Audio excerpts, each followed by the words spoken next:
오늘 말씀은 열왕기하 25장 1절부터 7절입니다. 제가 봉독하겠습니다. 시드기야 제9년 열째 달 11일에 바벨론 왕 느부갓네살이 그의 모든 군대를 거느리고 예루살렘을 치러 올라와서 그 성에 대하여 진을 치고 주위에 토성을 쌓음에 그 성이 시드기야 왕 제11년까지 포위되었더라. 그의 넷째 달 9일에 성중에 기근이 심하여 그 땅 백성의 양식이 떨어졌더라.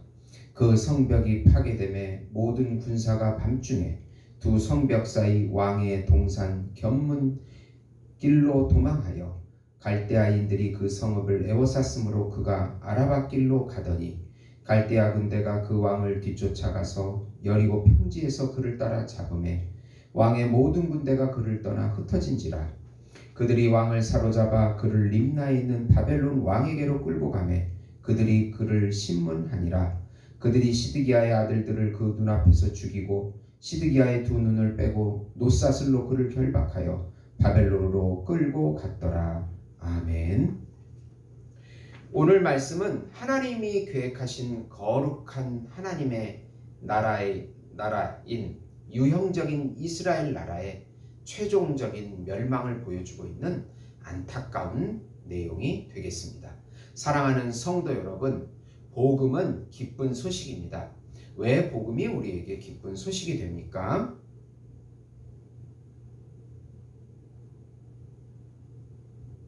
우주적인 왕이시고 하나님이시고 하나님의 아들이시고 영원한 중보자이시고 영원한 어린 양이시고 참 인간이신 예수님께서 영원한 하나님의 나라를 세우시고 사랑으로 통치하고 다스리겠다는 소식이기 때문에 기쁜 소식입니다.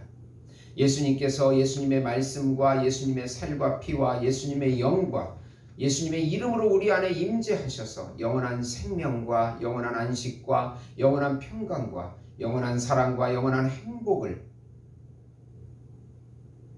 되어주셔서 예수님의 이름을 우리를 통하여 열방에 전파하고 예수님께서 전 우주적인 참 왕이시며 구세주이심을 드러내시겠다는 소식이기 때문에 기쁜 소식이 되는 것입니다.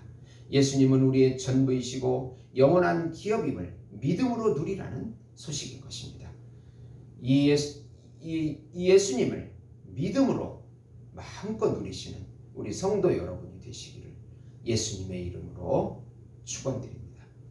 우선 바벨론의 느부갓네살 왕은 586년에 드디어 유다의 마지막 왕 시드기야를 사로잡고 자식들을 죽이고 눈을 빼고 죽을 때까지 감옥에서 지내는 형벌을 내립니다.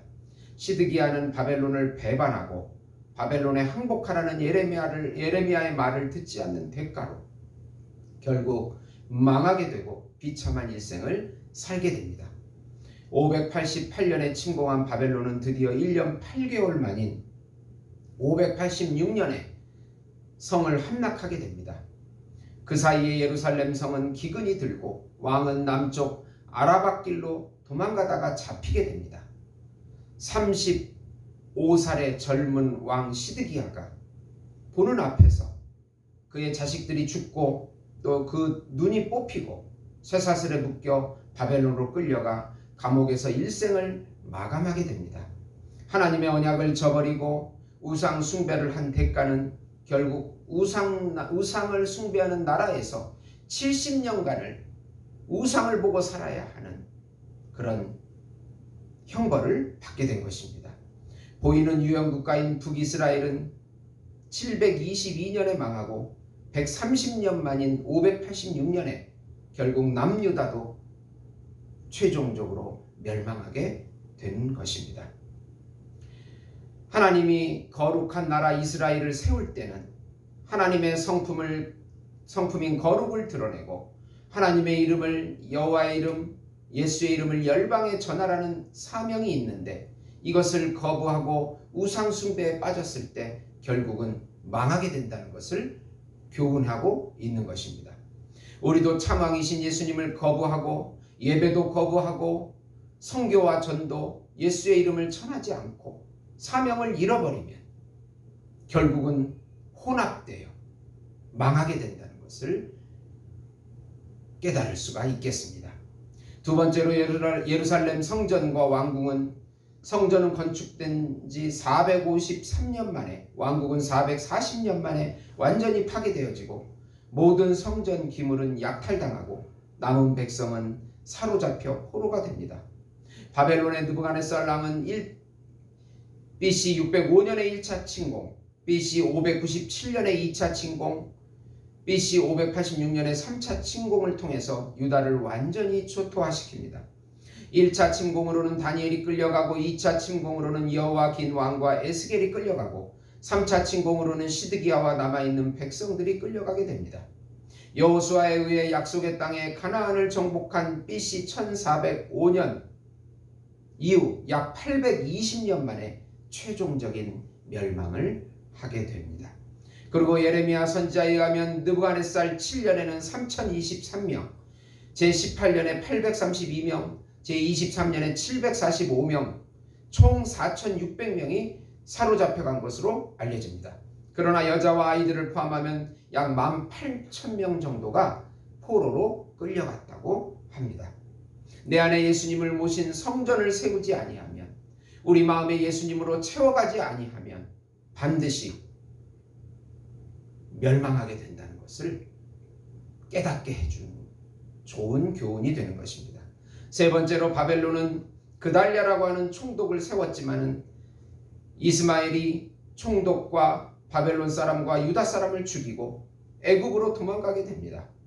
바벨론은 사반의 손자 아이감의 아들인 그달랴를 총독으로 세우게 됩니다. 그리고 예레미야도 바벨론을 섬겨야 살 수 있다고 그렇게 총독과 같이 말을 합니다. 그러나 친애굽파이고 반정부 세력인 이스마엘에게 총독과 많은 사람들이 살해당합니다. 인간의 본성은 하나님의 뜻을 끝까지 거부합니다. 철저하게 패망당하게 됩니다. 애굽으로 이스마엘이 도망갔지만 끝까지 예레미야는 쫓아가서 바벨론을 섬겨야 산다고 말을 하게 됩니다. 참 예레미야로 오신 예수님께서는 끝까지 말씀하시고 끝까지 하나님에 대해서, 진리에 대해서, 길과 진리와 생명 되신 예수님에 대해서, 자신에 대해서 말씀하십니다. 그리고 바벨론에 있는 여호와긴 왕은 에월무로닥 왕으로 바뀌자 그나마 선대를 받게 됩니다. 이로 인하여 모든 이스라엘 역사는 공식적으로 끝나지만 70년 후에 하나님의 새로운 구원 계획인 고레스 칙령으로 포로 귀환은 다시 시작이 되어 하나님의 구속사는 새롭게 시작되는 것입니다. 골로새서 3장 8절에서 10절에 보면 이제는 너희가 이 모든 것을 벗어버리라. 곧 분함과 노여움과 악의와 비방과 너희 입에 부끄러운 말이라. 너희가 서로 거짓말을 하지 말라. 옛사람과 그 행위를 벗어버리고 새사람을 입었으니 이는 자기를 창조하신 이의 형상을 따라 지식에까지 새롭게 하심을 입은 자니라. 아멘. 하나님의 거룩한 나라, 하나님의 뜻에 의해 계획된 이스라엘의 멸망을 보면서 하나님의 거룩한 성품과 그 이름을 열방에 전하지 않을 때 멸망한다는 교훈을 우리가 오늘 말씀을 통해서 배우면서 우리의 예수님에 대한 지식이 새롭게 계속해서 하나님의 형상이 우리 안에 자라가고 형상이 새겨지고 진리로 충만해져서 예수님으로 채워져서 예배하며 그 이름을 전하는 우리 예수목장교회 성도 여러분이 되시기를 예수님의 이름으로 축원드립니다. 기도하시겠습니다. 하나님 아버지 감사합니다. 구약의 역사를 통해서 우리가 깊이 생각하며 회개하며 예수님 품으로 다시 돌아와 예수님의 음성을 듣고 영의 음성에 순종해서 하나님이 주시는 복을 마음껏 누리는 저희들이 될 수 있도록 축복해 주시옵소서. 예수님의 이름으로 기도드리옵나이다. 아멘.